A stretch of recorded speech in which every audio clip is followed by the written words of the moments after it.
Picture a vegetable flourishing on American soil that carries the unmistakable scent of roasted peanuts, and another resembling clusters of alien pods yet delivering the crisp freshness of cucumber kissed with lime. You recognize the usual supermarket cast of carrots, russets, and florets, but have you stumbled upon cucamelons crackling with a burst of citrus or ancient tubers so dense with nourishment they powered entire indigenous nations through brutal winters? The United States grows far more than predictable produce. It secretly cultivates some of the weirdest edible botanicals on the face of the earth. Today, we are plunging into the dirt of American wonder and exposing the 10 strangest vegetables thriving right here beneath our feet. Ignore the misleading label. The Jerusalem artichoke claims zero connection to the ancient Middle Eastern city, and it certainly is not a true artichoke. This gnarled, ginger-textured root belongs instead to a species of sunflower indigenous to eastern North America, where native communities nurtured it for centuries before European contact. Commonly dubbed the sunchoke, it ranks among the most distinctively flavored underground crops available. Buttery, delicately sweet, and frequently likened to water chestnuts or fresh jicama when eaten uncooked. Above the surface, it shoots skyward as a towering plant crowned with yellow blooms that can surpass 10 feet in height. Beneath the dirt, it conceals a twisted maze of pale, bumpy tubers that flourish in depleted ground and demand almost no intervention. They appear with particular abundance threaded through New England's stony earth and across the Midwest, where growers prize their capacity to yield generously in spots where other vegetation barely hangs on. Here lies the peculiar twist. These roots brim with inulin, a fibrous carbohydrate the body processes differently from starch, rendering them suitable for blood sugar management, yet also famously capable of producing dramatic digestive music if you overindulge. Apply heat, and they undergo a total metamorphosis, softening into a lush, spoonable texture, ideal for silky pureed soups or oven-roasted wedges with singed golden edges. Sunchokes now populate broad stretches of American farmland, especially throughout New York, Ohio, and Illinois, and they stand as a forager's fantasy and a cook's concealed weapon most valuable during the colder stretch when alternative fresh produce dwindles. Taste them lacquered in brown butter and fragrant herbs, and you will scratch your head, wondering how a root this odd evaded the spotlight for so long. Leaving the sun-thirsty sunchoke behind, we sink deeper into the woodland floor where one of this continent's most nourishing indigenous foods has lingered unseen in broad daylight for generations. Forget everything you understand about the common peanut. The groundnut, also recognized as Indian potato or hopness, is a legume native to North America, threaded with a captivating survival story. Eastern tribal nations spanning the Wampanoag, Cherokee, and Iroquois peoples depended on its starchy nodes and protein-heavy seeds as a foundational nourishment source, occasionally even managing it within cultivated forest plots. The climbing plant yields small, dusky potato-shaped roots that register as mealy nut-sweet and dense with protein, nearly tripling what a standard potato delivers. The organism scrambles like an unruly bean threading across thickets or support frames while sporting bunches of perfumed purplish-crimson flowers that emit a subtle violet-like fragrance. Both the buried storage organs and the above-ground seeds offer edibility, a rare dual-purpose survival package. These subterranean jewels string together like pearls on a cord, varying from marble dimensions to the heft of a golf ball, carrying a flavor bridging the mineral depth of a potato with the smooth richness of roasted chestnuts. When the Mayflower survivors huddled through their first devastating season at Plymouth, groundnuts literally pulled them back from famine's edge. Fast forward to the present, a dedicated handful of researchers and native plant stewards are laboring to domesticate it as a regenerative crop, especially attractive because it flourishes in waterlogged ground and nutrient-poor dirt while pulling nitrogen from the air to enrich the soil, just as its bean family relatives do. Despite its pivotal historical role, the groundnut lingers largely unrecognized by contemporary eaters, yet its promise for cuisine and ecology is drawing fresh eyes within permaculture networks. Cooks who have resurrected it are folding the earthy tubers into robust braises and creative plant-centered protein foundations. While groundnuts conceal their edible wealth beneath forest loam, our next botanical oddity stands audaciously above the surface, appearing as though it dropped straight from a distant galaxy. Sporting a bulbous, pale emerald stem globe that seems to hover above the dirt like a miniature spacecraft, Kohlrabi ranks as perhaps the most bizarrely sculpted member of the vast cabbage clan. German newcomers carted this peculiar crop to American fields during the 1800s, where it dug in with special vigor throughout the cooler pockets of the Midwest. Picture a turnip that merged with a cabbage, then hoisted itself atop a squat, stocky pedestal, ringed by leaves jutting outward like a royal headpiece. Slice through its armored outer layer, and the snappy, succulent interior reveals a gentle sweetness hovering somewhere between a broccoli core and a crisp apple. Every scrap of the plant qualifies as edible, from that extraterrestrial orb right down to the tender foliage which cooks up with a flavor-echoing collard greens. Across Minnesota and Wisconsin, where Germanic and Nordic heritage threads deeply through local culture, you will encounter kohlrabi transformed into crunchy slaws, lacy fritters, and even tart fermented pickles. What nudges kohlrabi into truly peculiar territory involves its growth pattern. Unlike the vast majority of vegetables, its edible segment is neither root nor fruit nor leaf.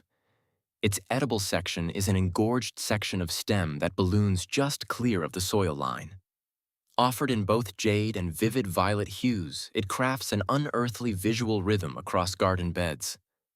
Still, despite that alien silhouette, kohlrabi is catching fire among small-scale growers and backyard enthusiasts nationwide for its kitchen flexibility and signature sugary crackle. Does it look profoundly strange? Without question. Does it deserve a spot on your plate? Absolutely.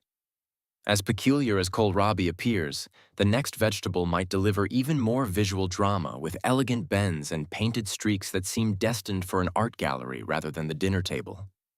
Stepping away from the geometric puzzle of kohlrabi, we wander into heirloom territory occupied by a squash so visually arresting it feels sculpted by a visionary craftsperson rather than natural selection. Featuring an elongated, gracefully arched neck and streaked sage and ivory skin cushaw squash mirrors an ornamental gourd that veered off script during its growth phase. This singular heirloom runs deep through the veins of American Southern cooking, with particular intensity across Louisiana, Tennessee, and the Carolinas. Likely originating in ancient Mesoamerica, cushaw migrated into U.S. cultivation centuries ago and cemented itself as a dependable staple thanks to its armor-like resistance to insect pressure and brutal weather swings. Its interior flesh glows golden, carries a restrained sweetness, and holds far less water than typical pumpkins, rendering it perfect for custardy pies, hearty soups, and layered casseroles. The mouthfeel shifts entirely under heat, evolving into something plush and luxurious so pronounced that many old-guard Southern bakers swear it produces a vastly finer pie than standard pumpkin ever could. Countless Southern households still guard handwritten recipes handed through lineage, all spotlighting cushaw as the headlining act. Livestock appreciate it equally. Some homesteaders cultivate it to feed both the family and the animals from a single planting. The vine tears across ground with aggressive energy, generating sizable fruits that can tip the scales at 20 pounds and hold steady through winter without any refrigeration. Deep in Appalachia, certain families refer to it as Tennessee sweet potato and deploy it interchangeably with orange-fleshed sweets in time-worn dishes. Its rugged dependability made it non-negotiable gear for frontier endurance, and today it enjoys renewed attention from heirloom seed guardians and food history devotees alike. Where these oversized striped squashes once threw shade across southern fields, our next vegetable quietly muscled through Appalachian forests, carrying an aroma so potent it could rouse an entire mountainside from slumber. Emerging from sun-baked southern plots into mist-draped mountain coves, we now collide with a vegetable so aggressively pungent it has reportedly triggered school shutdowns when students toted it in their lunch pails. Ramps may initially resemble dainty little scallions clustered in the undergrowth, but do not be misled. These untamed leeks detonate a flavor impact that will scour your sinus passages. They broadcast your midday meal selection to anyone standing within a 20-foot radius. Indigenous to the Appalachian Range and scattered pockets of the eastern woodlands, ramps represent one of the most feverishly pursued foraged greens each spring. I just split open a coyote and found something wild. The seed inside is totally edible. I've been cooking with these for years, and most people toss the best part. The fruit is crisp like jicama, almost watery, but that seed? Once you cook it, it releases this faint almond flavor that changes everything. And here's the thing. The shoots, the leaves, even the underground roots are all edible too. It's basically the vegetable that never stops giving. Within Cajun-speaking parishes, it answers to merletin and commonly surfaces in celebratory casseroles and seafood bakes. New Orleans chefs hollow them out and pack the cavity with peppery shrimp bound in toasted breadcrumbs, constructing a dish that has woven itself into local Thanksgiving ritual. Down in Florida, Cuban-American home cooks often gently simmer them with garlic and olive oil as an effortless accompaniment. Tough-skinned and heat-adoring, coyote flourishes in muggy subtropical climates and demands astonishingly little to thrive. Its vines charge across whatever structure they touch with possessive energy, looping around trellises and fence lines as though they hold the deed. They pump out fruit steadily from the first flush of summer until killing frost arrives. A lone, well-sited plant can hurl forth upwards of 50 individual fruits within a single growing cycle, crowning it a backyard garden superhero. If coyote's adaptability raises your eyebrows, brace yourself for a leafy green that erupts wild in suburban yards, tilled fields, and roadside ditches throughout the nation. It has been filling hungry stomachs since long before supermarkets dotted the landscape. Peppery, slashing, and carrying zero apologies, feral mustard greens are not engineered for timid taste buds. Blanketing territory across all lower 48 states, these assertive greens belong to the same sprawling family as cabbage and broccoli, yet spread like botanical outlaws. Their chrome yellow blossoms stipple the countryside during spring's advance, weaving breathtaking gilded carpets through regions like California's vineyard-draped valleys. Early colonial foragers pursued them for punchy seasoning and dense nourishment, and today they remain entrenched in southern cooking and self-reliance circles alike. The foliage packs a peppery sting that amplifies as the plant advances in age, positioning them superbly for long braises, high-heat wilting, or torn into audacious raw salads. Once they hit a hot pan, they throw off an acrid, sinus-clearing perfume that saturates the kitchen with their signature mustard identity. They register off the charts for vitamins A, C, and K, and carry antioxidant loads that dwarf those found in their domesticated cousins. You rarely need to sow them since they frequently arrive without an invitation already primed for the skillet. You will uncover dozens of feral variants spanning coast to coast, some saw-toothed, others ruffled or even felted with soft fuzz. Certain ones punch bitter, others sour, and a few strike a startlingly sweet chord when stewed low and slow with a splash of vinegar and smoky bacon. Their seeds can be collected and milled to craft homemade prepared mustard, tethering your condiment jar straight back to the living soil. Retreating from the fiery wallop of feral mustard, we ease toward something far more tender, a winter-hardy green that spits in the face of cold with startling delicacy. Corn salad does not sprout from corn stalks and shares zero botanical connection to maize whatsoever. This fine-leafed, nut-flavored green, also circulating under the names mache or lamb's lettuce, once served as a routine winter staple for early American settlers. It nestles close to the earth, shaping relaxed rosettes of spoon-curved foliage that retain their supple tenderness even as temperatures plummet. Though originally ferried to North America from European shores, it rapidly naturalized across scattered American regions, especially the eastern seaboard and Pacific Northwest. Unlike standard lettuce, which collapses into slime at the first whisper of frost, corn salad positively luxuriates in cold soil, hugging tight to the earth where it traps whatever faint warmth lingers. It frequently ranks among the scarce few fresh greens obtainable during the deep freeze of midwinter, a fact that vaulted it to treasured status in colonial root cellars and homestead gardens. Its flavor profile reads gentle, almost buttery, with a subtle, earthy backbone, flawless as the foundation for cold-weather salads, or serving as a soft bed beneath heaps of roasted root vegetables. The supple leaves carry a singular velvet mouthfeel nearly dissolving on the tongue, a trait that once enchanted European nobility before the plant found its way into American pioneer plots. Thomas Jefferson cultivated it across the grounds of Monticello, documenting its steadfast performance through Virginia's rawest months. Today, ambitious small-scale growers are dusting off this heirloom treasure, valuing its ability to generate harvests during the off-peak window when other plantings lie dormant. It may never scream for attention visually, but this quiet green holds deep resilience, prospering in margins where other crops simply give up. Foragers still track it through meadows and fallow fields, and heirloom revivalists are steering it back onto cold season plates for diners who can decode its understated appeal. Yet if corn salad plays things timid, our 10th and culminating vegetable tosses a miniature garden fiesta, parading tiny watermelon impersonators that detonate a shocking citrus pop with every single nibble. Mouse melons masquerade as dollhouse watermelons yet share tighter kinship with cucumbers. Tagged as Mexican sour gherkins or cucamelons, these grape-dimensioned fruits unload a brilliant tangy crunch that performs flawlessly straight off the vine or submerged in pickle brine.